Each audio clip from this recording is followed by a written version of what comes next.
Michael Bublé ay niligawan pala si Christine Hermosa noon kung kaya't may deep connection siya sa Pilipinas.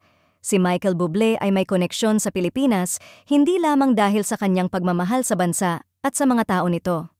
Noon, kumalat ang mga rumors na mayroon siyang maikling relasyon sa aktres na si Christine Hermosa na ibanggit nga niyang dalawang sikat na personalidad ang kanyang niligawan noon sa showbiz, ngunit mas napahanga nga daw siya kay Christine Hermosa.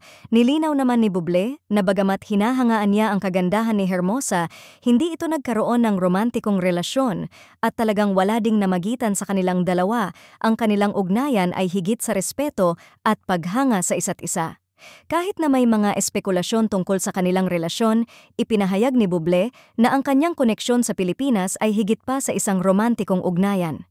Madalas niyang ipahayag ang kanyang pasasalamat sa mga Filipino fans na tumulong sa kanya upang makilala sa buong mundo, lalo na noong mga unang taon ng kanyang karera, ay malaki ang naging parte ng Filipino fans niya sa kanyang pagsikat at makilala sa buong mundo.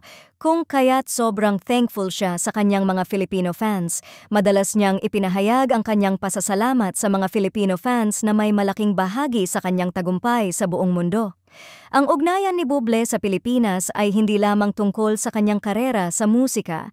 Ipinapakita niya rin ang tunay na pagmamahal sa kultura at mga tao, at ang kanyang soulful na musika ay tumatatak sa puso ng mga Filipino fans na lalo pang nagpapalalim ng kanyang koneksyon sa bansa.